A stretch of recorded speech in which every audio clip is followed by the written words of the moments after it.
எசேக்கியேல் 9ஆம் அதிகாரம். பின்பு அவர் என் காதுகள் கேட்க மகா சத்தமாய், நகரத்தின் விசாரிப்புக்காரர் சங்கரிக்கும் ஆயுதங்களை தங்கள் கைகளில் பிடித்துக்கொண்டு வரக்கடவர்கள் என்று சொன்னார். அப்பொழுது இதோ 6 புருஷர் வெட்டுகிற ஆயுதங்களை தங்கள் கைகளில் பிடித்துக்கொண்டு வடக்கே பார்த்த உயர்ந்த வாசலின் வழியிலிருந்து வந்தார்கள். அவர்களில் சணல் நூல் அங்கி தரித்து தன் அறையில் கணக்கனுடைய மைக்கூட்டை வைத்திருக்கிற ஒருவன் இருந்தான். அவர்கள் உள்ளே பிரவேசித்து வெண்கல பலிபீட தண்டையிலே நின்றார்கள்.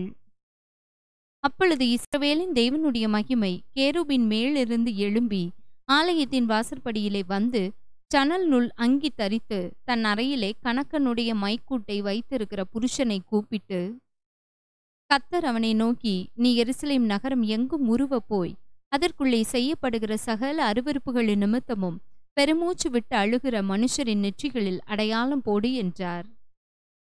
பின்பு அவர் என் காதுகள் கேட்க மற்றவர்களை நோக்கி, நீங்கள் இவன் பின்னாலே நகரமெங்கும் உருவ போய் வெட்டுங்கள். உங்கள் கண் தப்ப விடாமலும் நீங்கள் இறங்காமலும் முதியோரையும் வாலிபரையும் கன்னிகைகளையும் குழந்தைகளையும் ஸ்திரீகளையும் சங்கரித்து கொன்று போடுங்கள். அடையாளம் போடப்பட்டிருக்கிற ஒருவனையும் கிட்டாதிருங்கள்.